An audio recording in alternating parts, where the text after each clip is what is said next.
Welcome back to my channel where I help women like you grow and monetize their podcasts with tips and sometimes life preservers. Whether you've been podcasting for a while or just started a show, podcasting can sometimes feel like ice skating over a frozen pond. You're pretty sure things are solidly in place, but one weak spot and things can get dicey. Podcasting with that sense of uneasiness won't exactly have you sailing along like one of the mighty ducks. We want you approaching the mic with confidence. Now, I'm the first person to tell podcasters to resist the temptation to perfect their podcast before launching. Perfection is the natural enemy of progress, after all. Plus, the act of producing your podcast is a huge learning opportunity. You become more comfortable adjusting and adapting on the fly instead of tweaking every single detail in a bubble. However, one thing I don't often say is that this course of action does come with the occasional slip up.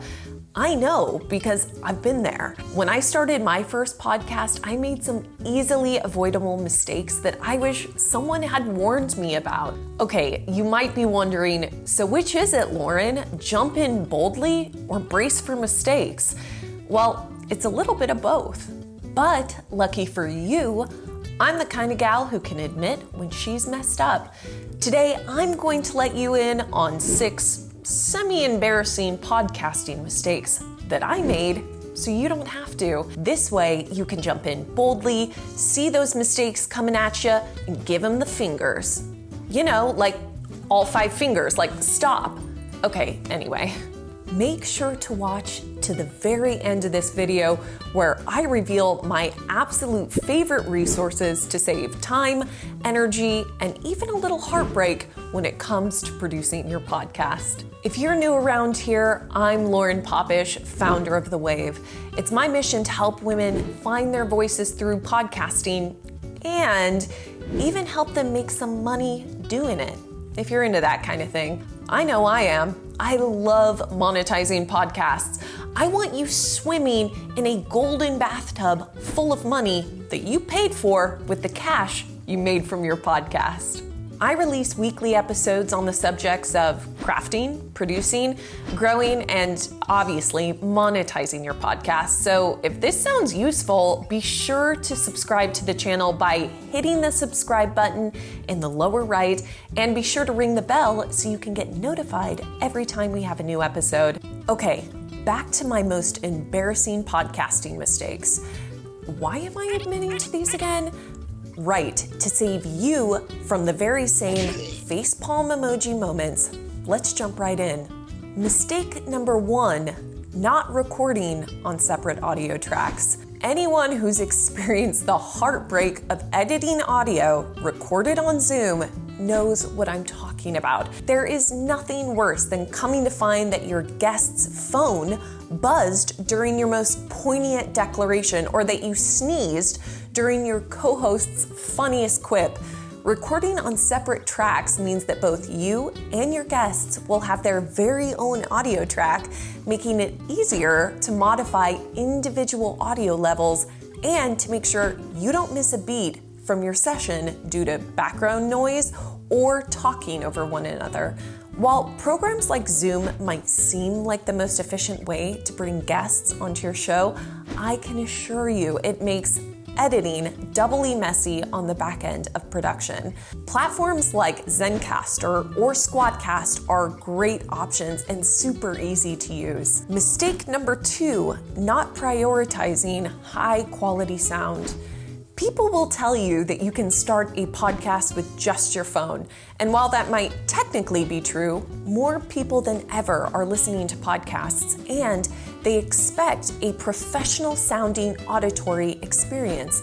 To put it simply, if you turned on your television and the picture was fuzzy, you'd likely change channels. The sound quality of your podcast is enough to make or break how long people are willing to tune in. And we want those listeners sticking around for the long haul. The good news is maintaining clean and clear sound quality doesn't have to break the bank. Use the link in the notes below to see the podcasting equipment we recommend at every price range. Mistake number 3, not starting my email list for my podcast from the very beginning. Here at The Wave, we firmly believe that a well-crafted newsletter is one of the best tools to market your podcast and turn casual listeners into loyal fans. An effective newsletter can be relatively easy to manage and can encourage subscribers to listen to your latest episode, tease an upcoming episode or big interview, help you stay on your listeners' radar even during the off-season of your podcast, authentically promote affiliate links and sponsors without feeling spammy, offer additional and exclusive content, and my personal favorite, convert listeners of your free podcast into paying customers of your premium content. Creating a value-packed free download on your website is a great way to start building your email list. Creating an authentic, value-packed newsletter is how you keep the audience coming back for more and hopefully inspired to check out your latest episode. Mistake 4, not outsourcing time-consuming tasks. I recommend taking on all parts of the podcasting process yourself in the beginning. It's important to know what it takes to produce your podcast inside and out. But once you're committed to establishing a professional level podcast, the time-consuming stuff must be outsourced. Don't worry, there are professionals you can hire at every price level. Stick around and we'll share some of our favorites. As your podcast grows, you're going to need the time and energy for other tasks, which brings me to our next mistake.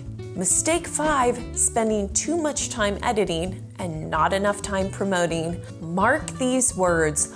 Podcasters should be spending equal or more of their time promoting and sharing their podcast with the world as the time they spend to produce it. We all want our podcast to be top quality, but if you spend all of your bandwidth producing and none on marketing efforts, your potential audience won't get the chance to appreciate your hard work. Between your newsletter, social media, or even partnering with another podcast to swap promos, there are plenty of opportunities to get your podcast out there, and you've got to prioritize it. Mistake 6, not tracking success using analytics. When you're not tracking your podcast success using the right metrics and analytics, you're likely looking around wondering why everyone else has more downloads than you. The compare and despair cycle is super discouraging and also a completely inaccurate depiction of how your podcast is performing. Downloads and streams aren't actually the most effective way of figuring out how well your podcast is doing. Shocking, I know. Duration of listens is the key to finding out how your listeners are interacting with your podcast and how to curve your content in relation. Third-party platforms such as PodTrack or Chartable are great resources to get a deeper dive on the analytics that actually matter. Save yourself some sanity and ditch those vanity metrics. Before handing over some bonus goods on how to save you time, I'll ask that if you've learned something helpful in this episode, please hit the like button. It helps us know what's resonating with you and what videos we should make more of. Okay, now for my bonus tip. I mentioned before that you might want to consider outsourcing some of the production of the most time-consuming parts of your podcast, such as the audio editing or writing your show notes. There are lots of places to find contractors at every price range like Upwork and Fiverr, but we want to share some of our favorite resources. Be sure to check out Zap Social Club, We Edit Podcasts, and Quill. All three are dedicating to make sure gals like you are able to tell your stories through podcasting. Okay, let's review all of the mistakes I've made that you shouldn't, shall we? Mistake number 1, not recording on separate tracks. Mistake number 2, not investing in high quality sound. Mistake number 3, not starting an email list from day 1. Mistake number 4, not outsourcing time-consuming aspects of production. Mistake number 5, spending too much time editing and not enough time promoting. And mistake number 6, not tracking success using analytics. Be sure to check out the helpful resources linked below and subscribe to my channel for more essential podcasting tips. Check out some of our other videos, and if you've got questions that we haven't covered, let us know in the comment section, and we just might make a whole video about it.